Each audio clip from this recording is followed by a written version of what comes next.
Welcome, everyone. Thank you for taking an hour out of this beautiful Tuesday afternoon to join us for this webinar.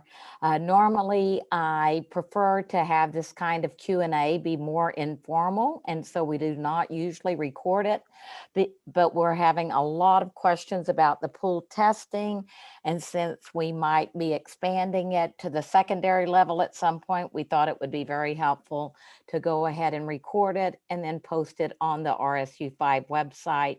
So I just wanted to make everyone aware who's participating that we are being recorded this afternoon. We have with us a couple of people to help answer your questions today around pool testing. We have Dr. Phelps with us, who is our consulting physician for RSU5.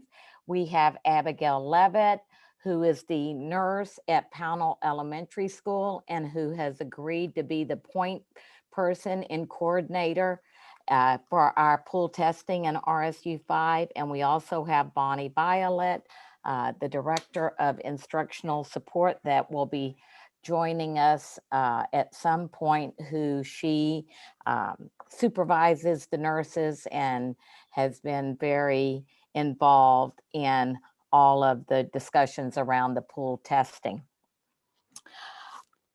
The way that we will do the format today is I'm just going to give you a couple of tidbits of information, and really today it's more about answering your questions that you may still have remaining as you decide whether to opt in or out of pool testing.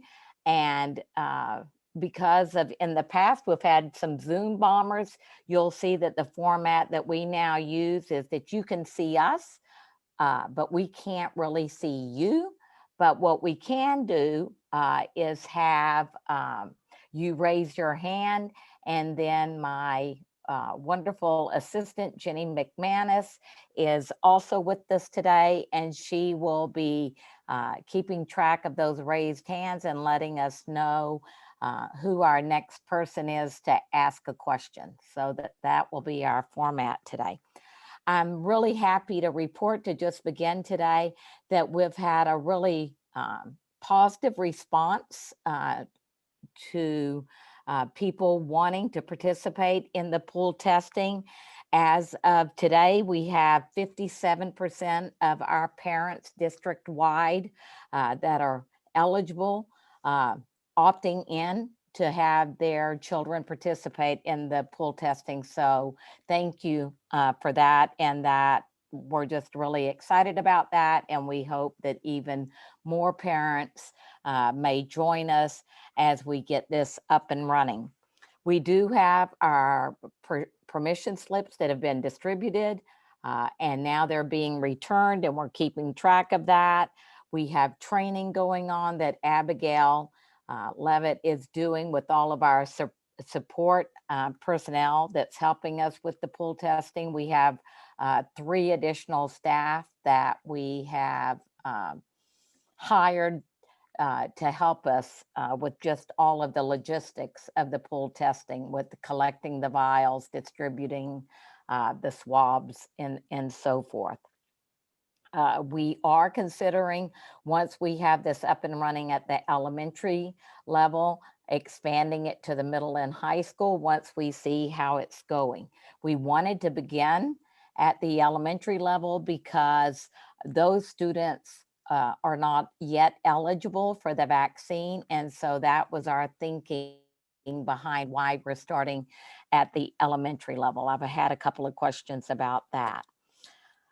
I think that's all I want to say at this point. I want to go ahead and get to your questions.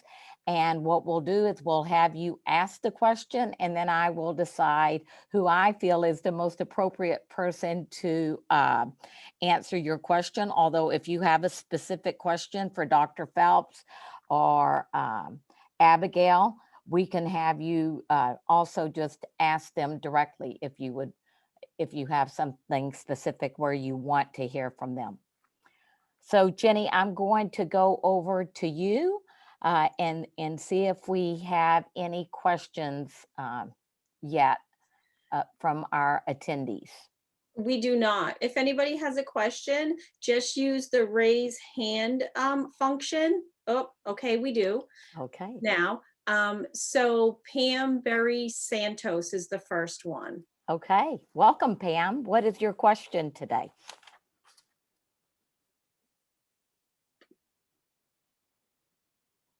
Sorry, I just got the ability to unmute. All right.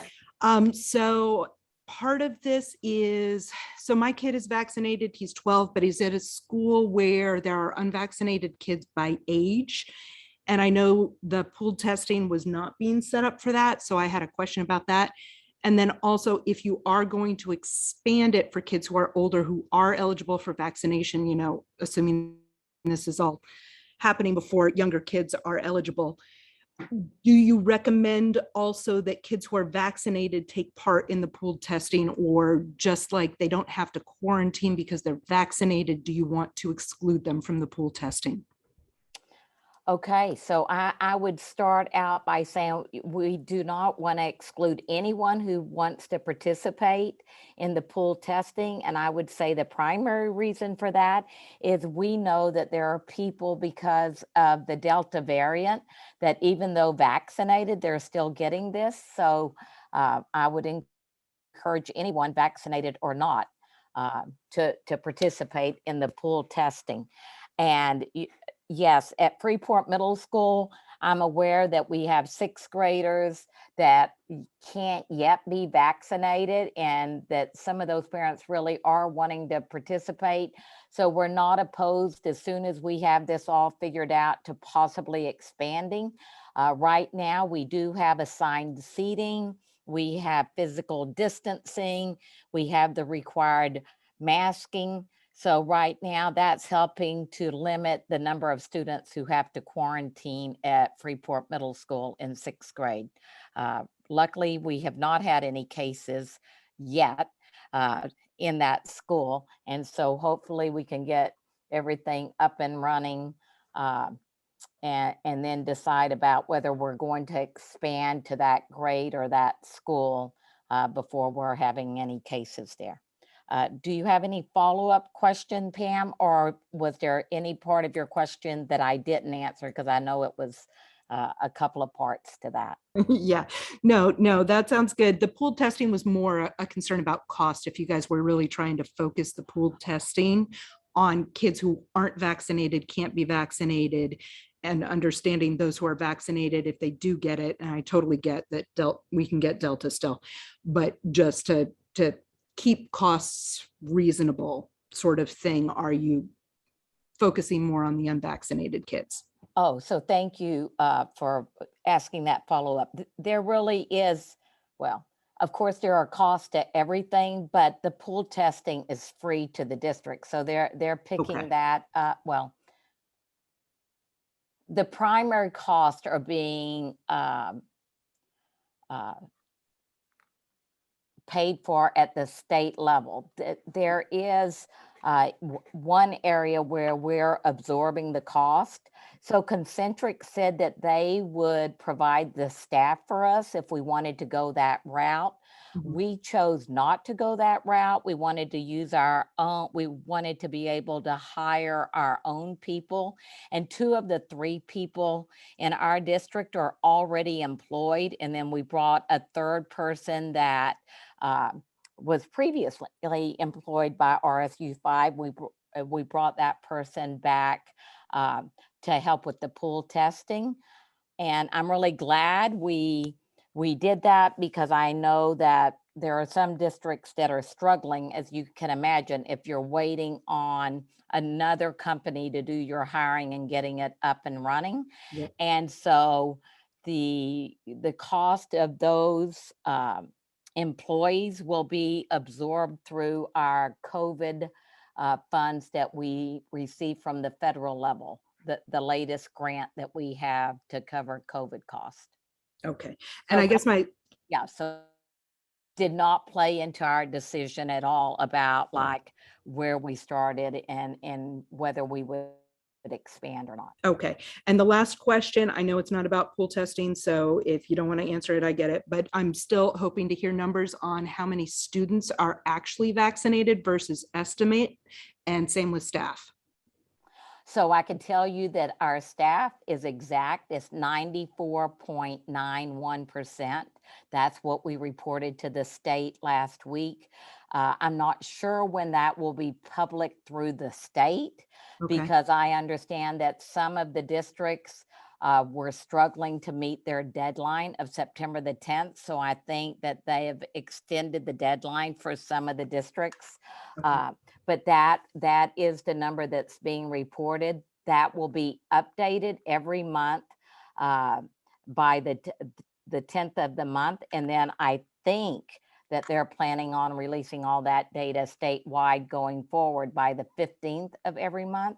Okay. On the student side, we had a discussion about that today, and we're going to try to get more exact numbers to release, but it's just kind of a time consuming process where the only people that have access to that confidential information are the school nurses. Mhm. And so they just have to find time in their busy schedule to go in and kind of see, and then to figure out the percentage. So I would think that maybe by early October, we'll have those numbers available to our community. Okay. And the 94% of the staff, that's all 430 some staff that have Yes. responded. Okay. I know at the last board meeting, you'd only heard from 300 some, so I wasn't sure. Right. No, that needed to be in by the 10th, and I took that deadline seriously. I didn't know that maybe we could have an extension. So yes, that includes our coaches and our subs in that number. Okay, great. Thank you. Thank you, Pam. Is there anybody else who has any questions? There's no hands up. We have Jen Sobel. Sorry, Jen, I'm sure I did not get your last name right. Welcome, Jen. What is your question? Hi, you did get my name right. Oh, great. Good, Jenny. So I just have a question about the whole process, I guess. So it's a kind of a two-parter. The first part being, so the kids test once a week. How quickly do we get the results after that? And then if only 57% of the students are participating, so if there is a positive case, what does the quarantine process look like for those that aren't testing? Is it just by default, those who aren't participating have to quarantine if there's a positive case? Okay, Abigail, I think I will hand it over to you to just walk them through like what this will look like on a week-to-week basis. And then I don't mind taking an attempt at the second part and then look to you and Dr. Phelps to see if I got it correct. Sure. So our district is going to test all 4 of our schools on Mondays. So the kids who are participating will be, they'll be taught how to swab their own noses. They'll do that on Mondays and consent. So then we send all those swabs together Monday afternoon. We have a courier pickup set up Monday afternoons at, from 2 to 4 in the afternoon. And then after that, it goes to Boston to Concentric, and those take 24 to 48 hours for the results to come back.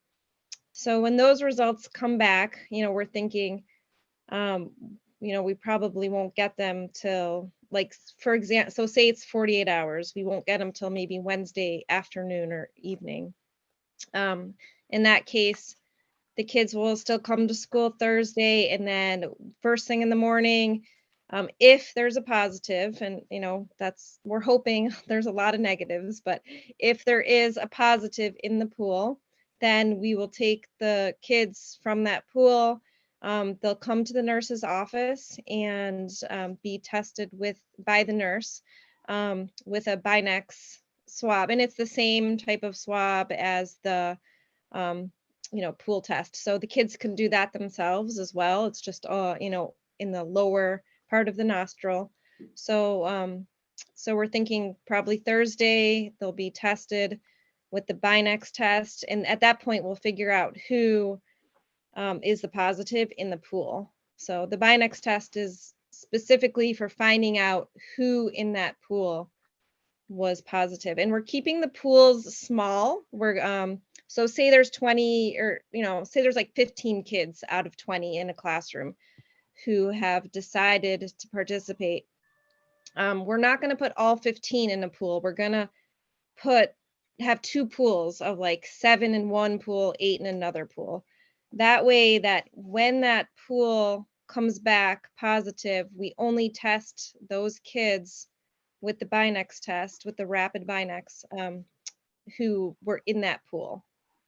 And then, so once we identify who that positive person is, they get a phone call and they head home for the 10 days. And then the rest of the kids so at that point we figure out, who were close contacts, who were also not vaccinated and not participating in pool testing. And those kids would have to quarantine. But everybody who is participating in pool testing, or is vaccinated, or had COVID in the last 90 days, those kids all can stay in school. Did I answer that question then? Yes, First part?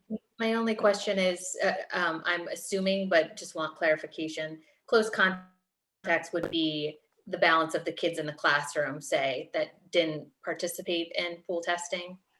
So that's a Yeah, little, yeah. Go ahead, Becky. I was gonna say, yeah, plus whoever else might be. So Bus. your second part of your question there, Jen, is not, it's on a case-by-case basis. So for example, right now we have 2 schools in outbreak status, Durham. And so the requirements when you're in outbreak status, it's different from when you're not. And so, so if you're out at Moore Street today, it would be depending on the classroom, whether they could say there was assigned seating, whether we were able to keep them 6 apart. If we're able to do that, then some of those kids will stay in the classroom and others will go home. In our lower grades, we feel like in kindergarten and pre-K, we don't feel like we can confidently say they have assigned seats and they haven't spent more than 15 minutes. So in those cases, sometimes the whole class ends up going home. And when you're in outbreak status, it's more stringent. And so usually the whole class would be going home if they were not participating in the pool testing and had not been vaccinated or had COVID in the previous 90 days. So there's not one hard and fast rule for everyone on that second question, Jen. Okay, thank you. You're welcome. And the next person is just a first name, Jeff. Hi, Jeff.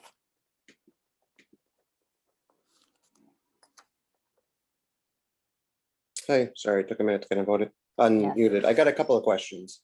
The first, I don't have a medical background. I've looked through what I've been able to find for information, but I still don't see a clear benefit for having my child be a part of this as opposed to not.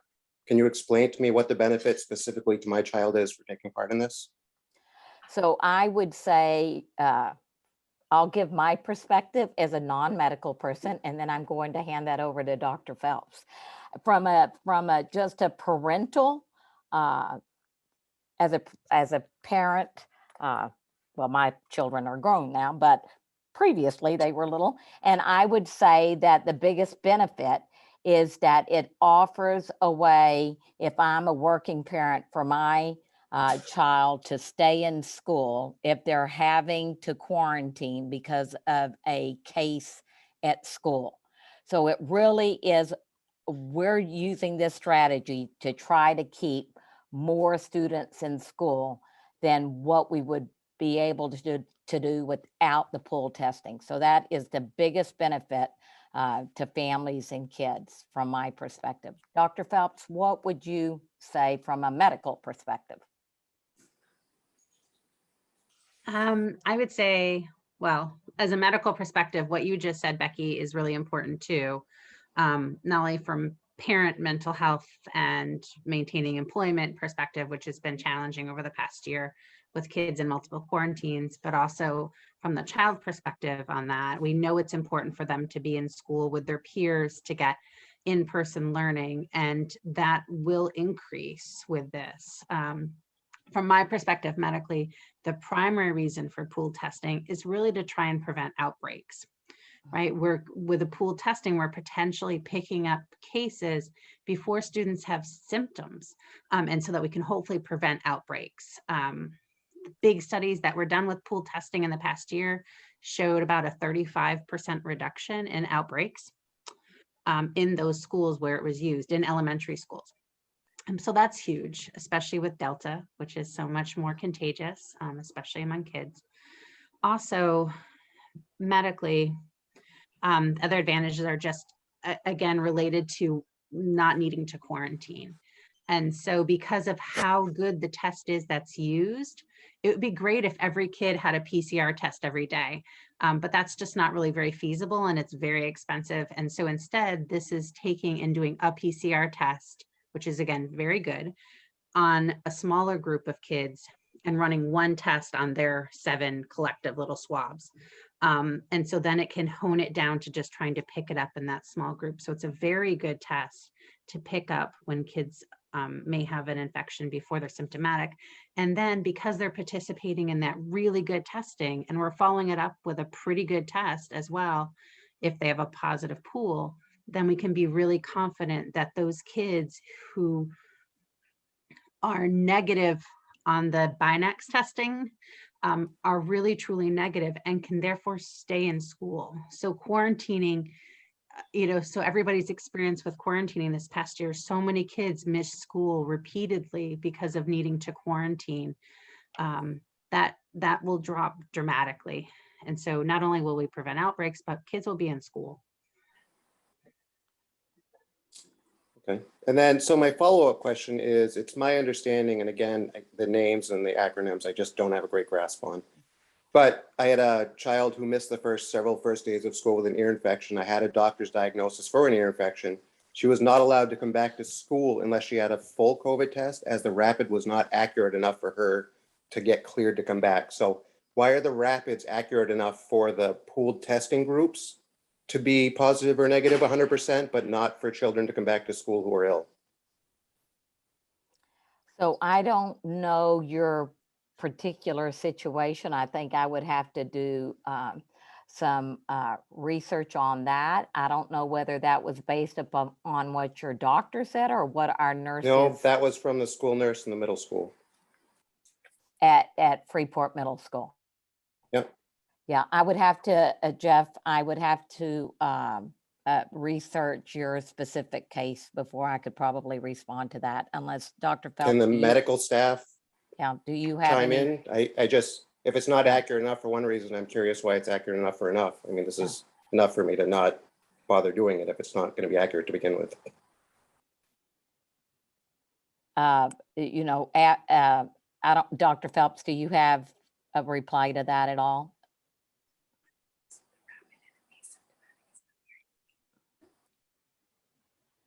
Sorry, I was trying to pull something else up. It sounds like the case of your daughter isn't a clear-cut thing. There's definitely some gray areas.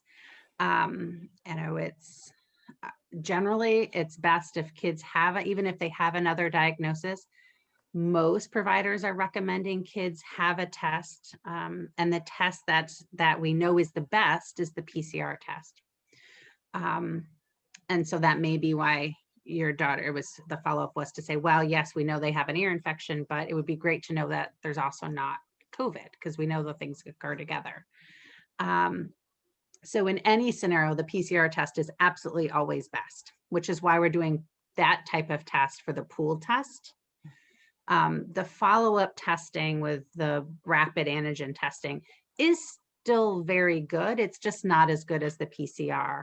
And so I would think of it as it's just a second layer. The kids have had PCR testing, and then they have the Binax testing. And again, that's all on kids without symptoms. Anyone who has symptoms, even if they're part of a pool testing, even if they've had a negative Binax now, are going to be asked to go home until they're getting better, because it's not a perfect test. When we think of it as it's better than nothing, and even if it doesn't reduce all instances of needing to quarantine and things like that, it should be better than in the past. Thank you. Thank you, Jeff, for joining us. The next question is from Eric. Hi, Eric. Hi there. Just with all the distractions with all of this, when will the testing take place? I mean, I think Monday is great. I was hoping maybe it'd be in the morning. I know personally for my son, he's easily distracted with things, and I could see him being very anxious if this test, say, doesn't take place till, you know, just before lunch, just after lunch, something like that. He's going to be completely obsessed with just waiting for this test, and the just the anxiety building up to that. I can see him being very distracted in class in the morning. So I think you're probably right in the beginning. I think eventually it'll be a routine, and we'll kind of know exactly, you know, probably when each class will be tested, because I think they'll probably follow the same order that they do from week to week. For this first kind of go round, obviously, we have support people identified for each building. At Pownell, it's a small school. They're going to all be tested first thing Monday morning. But I don't know where your child goes to school, but at Durham, I think we have, Abigail, is it 27 classrooms out there that will be testing? 34. 34. And so obviously we're not going to be able to do all 34 in the first hour of the day. So it may take us until lunchtime to get all the kids swabbed. We have our carrier that's picking up. We have to have all the swabs over to Pownell Elementary by 2 o'clock. So our goal is to do it all in the morning, but exactly what time that'll be, we won't know until we do this for a couple of weeks. And then I think it'll be pretty much about the same time every week, because we'll probably go in the same order in order to establish the routine, Eric, that you're talking about. And so that kids will know, just like they know when it's time to go to gym, right? So it'll just be kind of part of their routine that's established. And Okay. can Understood. I say from what I heard Sure. today, I thought as a parent might be good to know. I mean, I found it helpful to know this, that with testing starting on Monday, right? Monday? Yes. Yeah. The testing starting next Monday. This week, the support person is going to work with the individual teachers. And the teachers, it sounds like it's a process where the teachers get to help choose what time that they think is the best fit for their classroom for that day of the week, depending on what else is going on. I would assume if I were a teacher, I'd be picking the time that I thought was least disruptive to my class. So. Thank you for adding that. Great, thank you. Thank you, Eric. There are no more questions. Nobody has their hand raised, but if you're calling in, just so you know, you would hit *9 to raise your hand. We do have Lauren Fisk with her hand raised. All right. Hi, Lauren. There we go. I'm unmuted. It's actually Jesse. Okay. Hi, Jesse. Hello. Yeah, so I understand there's different motivations for participating in the pool testing, but as you discussed, exemption from quarantine is a big one.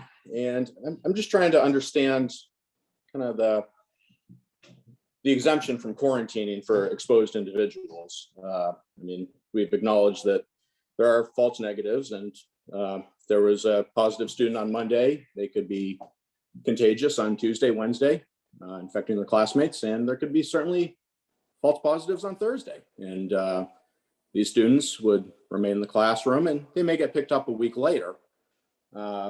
But the exemption from quarantine, I don't exactly follow. I think there was some fine print that these students are still required to follow CDC quarantine in the community. But there's a special exemption for the school. And I'm just struggling to follow the logic when students that do not participate in the pool testing, what would be the difference if they received a negative COVID test on Thursday from their own provider, and why they would be subjected to a 10-day quarantine. I think we're all on the same page. We're trying to keep students in the classroom.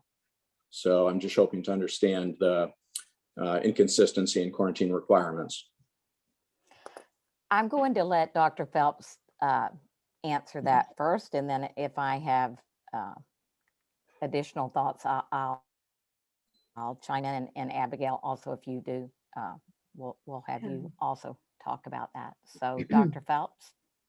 So there's kind of two parts to your question, it seemed. One is in relation to why the other kids who are in the pool test, if there's a positive kid, don't then need to quarantine. That's one part. And I would say that is in part because that kiddo, as long as they're asymptomatic, and as long as they're asymptomatic, they're going to have a negative Binax test, which is that follow-up, that second test. And then they're going to continue to presumably participate in the pool testing weekly. And so they're going to be screened again at that point within a few days with another highly sensitive specific test for COVID. And so that's really what distinguishes the kids in the pool testing, why those kids don't need to quarantine. And why, on the other hand, the kids who aren't participating do have to quarantine. And it really all comes down to just that they're not participating in this really highly sensitive screen every week, like the kids that are in the pool, even if they're in a positive pool. And this was statistically in the studies found to actually be very effective, particularly when combined with the other measures that we're still utilizing. So it's just another layer of protection. Along with masking and hand washing and trying to social distance. It's another piece of that puzzle. And of course, the kids who are not participating in pool testing are still safer for all those other reasons, right? Vaccination adds another layer of protection. And the pool testing is just one more layer of protection for them. But it's a good test. And so we can use that to decide who has to quarantine and who doesn't. Abigail, do you have anything to add to? I have just I think a clarifying question, because not a question, a comment, because I feel like I've received that question a lot, Jesse. We don't make the rules, so we're implementing them and doing the best we can. But I also want to be able to understand why we're the same questions that you have. I also want to understand. And to me, the difference with the kid who is just going in and getting a PCR test, that's not participating in the pool test on day 5, which I think is the recommendation, between 3 to 5. We know that they can start showing symptoms on day 6 that wouldn't have been picked up on day 5 in the PCR test. And so what's different with that kid is they're not having another test the following Monday. And I think that's partly why the rule is that you can't just get one singular PCR test and then come back to school. Would you agree with that, Dr. Phelps? Abigail, do you have anything you want to add to that? Sorry, my computer was low, so I had to put it on the charger. So the only other thing I would just reiterate is yes, they're getting, when you think of there's a positive in a pool and that kid is, those kids in the pool are getting the Binax and they're getting the test in another few days. But also just the thought of those kids that were participating also had the highly sensitive PCR 7 days before that and 7 days before that. So we, if they had that in their system, we might have picked it up 7 days beforehand as well. Whereas like a kid who's not participating, they can't say, oh, now there's a positive. Now I'm going to get tested at my doctor's office. And then I'll get tested, every 3 days. But we still didn't have that test from the 7 days beforehand. So I just want to reiterate that that's the key to the kids who are participating. It's like every 7 days. So Abigail, just so you know, you're breaking up pretty badly. I think that's know, all. you may want to disconnect and then come back in. I'm not sure. Oh. You're frozen.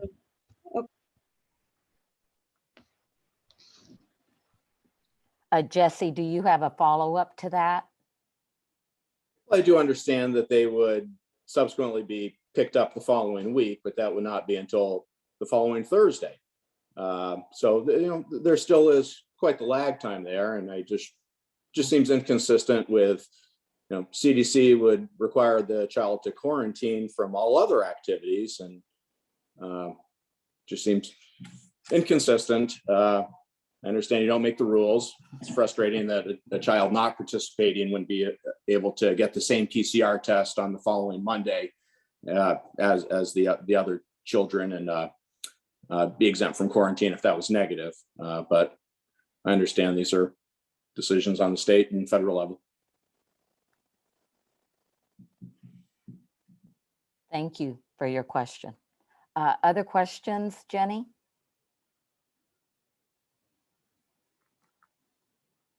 There are no hands raised.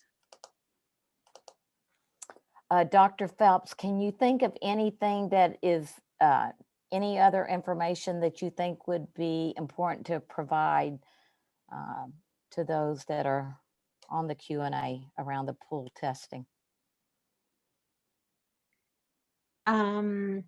I would say maybe people have questions about the way the tests are done or the way that kids swab themselves, and whether that will be hard for their kids to do or traumatic or anything like that. I could imagine that's maybe some people's concern.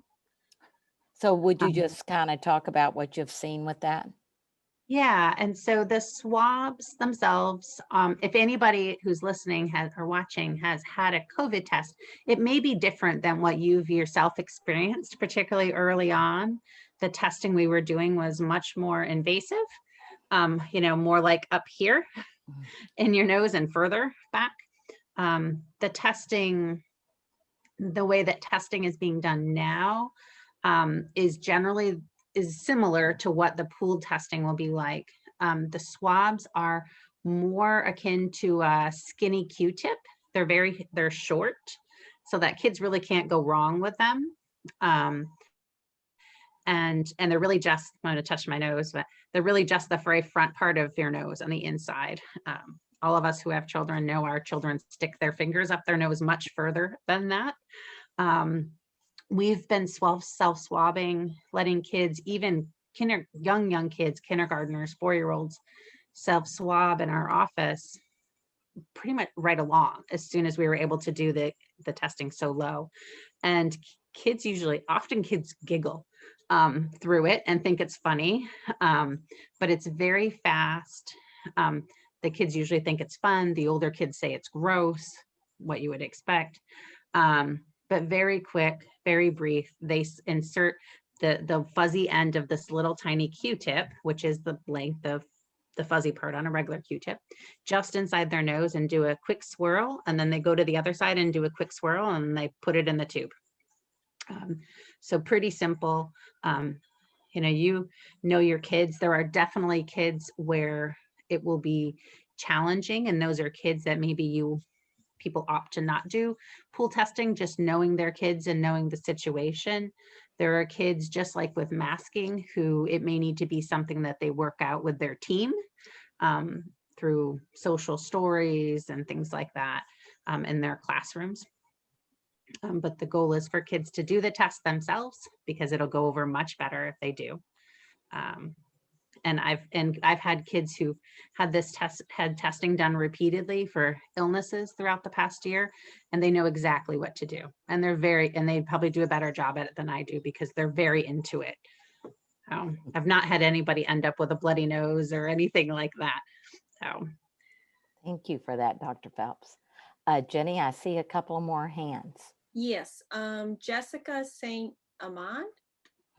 Hi, Jessica. Hi. Oh. Hi. So my question is, are teachers also participating in the pool, or are they tested separately, or are they testing at all? I guess it's kind of a multi-layer, but. So that's a good question. Yes, it is open to teachers, but just like for kids, it's voluntary. So we do have some staff that are wanting to participate, and they will go into the same, my understanding is they'll go into the same vial. Okay, thank you. Thank you, Jessica. So we have Pam Berry Santos again. All right. Hi, Pam. Just to follow up, thanks for taking this one. For the PCR testing, it sounds like it's super easy, but I did a Binax test recently, and it's not quite that simple. So how is that going to work when that needs to follow up? Are the nurses going to help them with that? Because there was like a whole process of like, turn this many times, this many seconds, that sort of thing. So Abigail, would you like to take that question, because you're working with the nurses on that? Sure. Yeah, so the nurses are going to, each individual school has, their own nurse, and that nurse that the kid, and usually the kids know their nurse, and when the kid has to have a Binax test done, they will go to the nurse's office, and the nurse will help them with that test.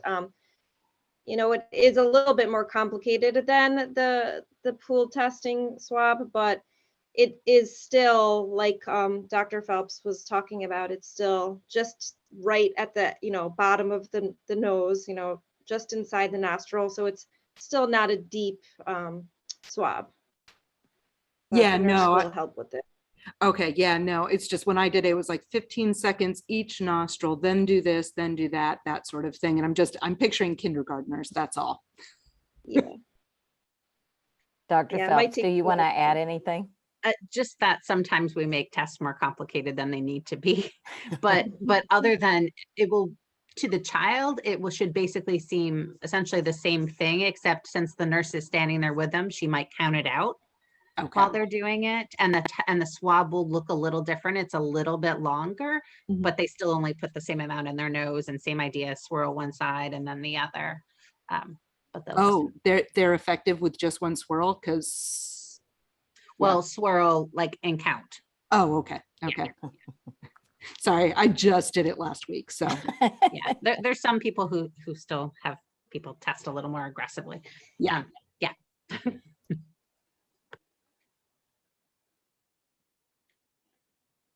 Jenny, do we have another hand raised? Yeah, we have Emily Durr. Hi, Emily. Hi. My question is, my son is 6 years old. My daughter is 4. He's in first grade. She's in pre-K. She will probably be able to swab her nose, no problem. It does not bother her. My son, however, you touch his nose, ask him to blow his nose, ask him to swab his nose. He coughs, he gags, his eyes water. So if I chose to participate in pooled testing and my son just flat refused to swab his nose, what then takes place? Well, that's a good question. And I will say that it's the first time we've had that question. I would say that if he's really refusing, then we would probably call the parents and ask for their assistance, and we would have to make a decision on that day whether to include them or not. But Abigail, do you have, as someone who's going to be doing that, do you have other thoughts other than the one I just expressed? No, that makes sense, but I would just add that, if they don't participate 1 week, and that could also happen if your child is sick that day, that Monday, they just won't be part of the pool that week. And, unfortunately, if there's someone in their classroom that week who tests positive, they would have to quarantine. But then the next Monday, they can just go ahead and start back at square one, and they can start on the pool that next Monday. And that's why we're allowing, anyone can opt in at any time, they can opt out at any time. It's kind of like, we do want it to be a continuous week by week thing for them not to quarantine, but if they skip a week, then they just would have to quarantine that week. Right. I just, And because I called, excuse me, the pediatrician's office, because one of the things that you've been saying is that the tests, are so sensitive, and the pediatrician's office says that they're also using very similar testing to what you're using. And so we had to do a COVID test nearly a year ago on him, and it was honestly very traumatic for him. Like, he hated it.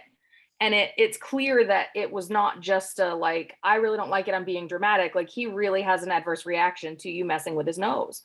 And so he's not going to be defiant. I mean, my child is a rule follower, and if you tell him to, he's going to. And so now my concern is, am I sending my child to school, and to keep him in school by having him take these tests? Am I now traumatizing him by making him do something that's truly uncomfortable to his own body just to keep him in the building?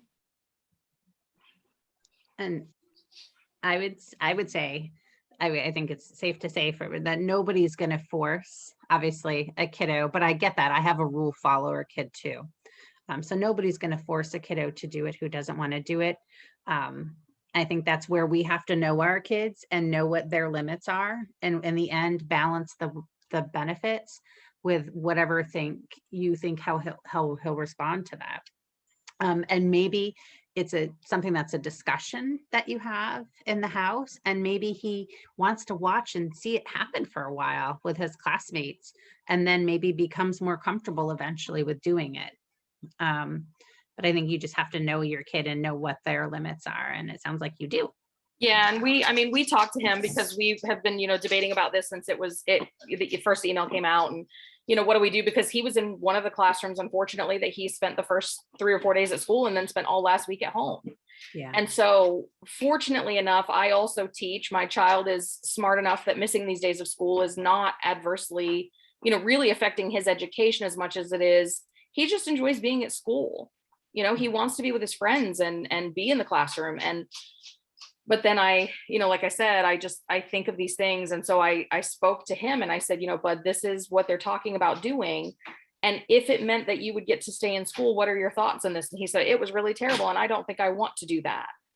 And so he already has sort of had that negative experience where, like the woman before said, it was like 15 seconds each side. It was a whole thing. And so I realize it's not going to be quite as invasive as it was initially, but we still, are talking with him about those things and making sure that he, understands that for an optional test, how much is he going to have to put himself through? Right. Or the cost is to miss school, which he doesn't want to do. So that's, it's not easy for sure. So. And even if he doesn't even if you don't have him participate in pool testing for part or all of the time that it's done, he'll be safer because pool testing will be happening around him, even if he's not part of it. You also, if you talk to the school nurse at your building, I bet they'd send you home with some swabs, for him to the swabs, and that he can try it out himself at home, is comfortable, there's no stress, when he feels comfortable. That would be a good way to start to try the process, right, if he really wants to. Yeah, I love that suggestion. Thank you. That's exactly what I was going to say too, that, just testing, letting him try at home a few times, because he might decide, oh, maybe this isn't as bad as I thought, or maybe if I'm doing it myself. I think some people doing it themselves, they know exactly where the Q-tip is going and he can feel it, himself, and he can stop when he wants to, as opposed to like a nurse doing it to them. So. Thank you. Jenny, do we have yeah. another question? The next question, T. Kiger.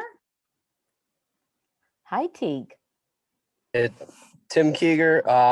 I've got a couple questions on it that my wife and I have had conversations about. The first one, and I apologize if it's been answered earlier because I got to this fairly late after a practice. What's the cycle threshold that they're doing the PCR test on? How many cycles is that going? I know it's been quite reported that at a certain cycle threshold, it actually tests positive dead viral particles. And the second part of that is because our family is more or less concerned in participating on this with prior COVID, natural immunity through prior infection. I know that being part of pool testing, you're exempt for 90 days, but at certain cycle thresholds, you can still pop positive up to 6 to 7 months after the fact. And that is a concern of our participation in it, especially when we've already had prior infection in the household. So Dr. Phelps, I think those questions are perfect for you. And I'm looking real quick on the concentric site to see if I can find how many cycles that they're using. And I'm not grabbing that data really fast. What they're saying, based on the test parameters that they're using, that they're only recommending the 90-day that you don't test. So I would just take that to assume, although I can probably find the specifics about that they're using one of the cycles where it doesn't pick up for quite that long in the viral particles. Oh, but I don't have the specifics, but I can get that for you. We can get that from, or Abigail, you can get it from Concentric, the specifics of the cycles.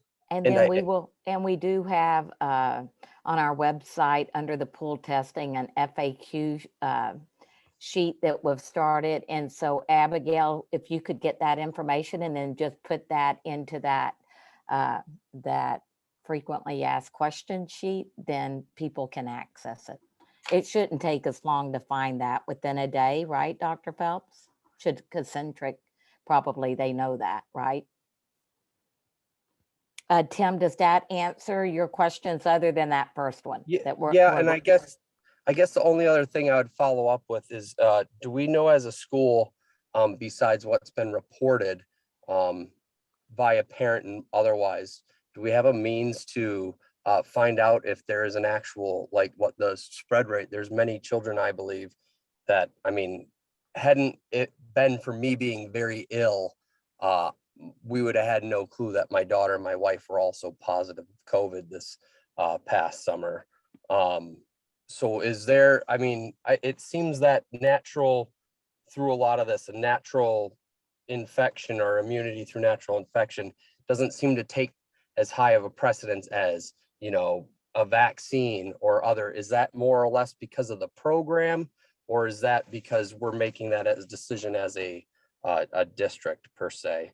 I know vaccine isn't much based for many of the elementary schools and whatnot, but on more or less the high school level, it seems that there's more of a precedence of, well, if you're vaccinated, you're going to fall under all these perks, whether when, based on the information available publicly, natural infections just as good as vaccination status.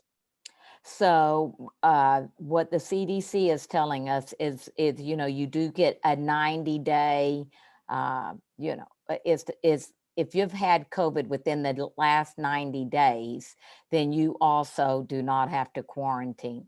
But I think, Dr. Phelps, I'll look to you. After that, I think that you can potentially get it again. Is that not correct. And I think that's the reason that the CDC has, created those guidelines. Right. And I would just say that, I mean, those guidelines, it's not a district level decision. Those are what's by the federal CDC being dictated the way we handle pooled, vaccinated, unvaccinated in terms of quarantine or not quarantine decisions. Yes, the pooled test or the exemption from pooled testing for 90 days following COVID is based on the studies that suggested that typically that's how long immunity lasted, which is also then typically about how long that test might turn false, may turn positive, even if you're not infectious. So 90 days is a good ballpark for how long you're safe to not participate in that pooled testing. Whereas vaccination, the immunity lasts longer than 60 days or 90 days rather, which is why it's treated a little differently, the vaccinated individuals versus those who've had COVID. Unless that changes, but that's what the guidance is now.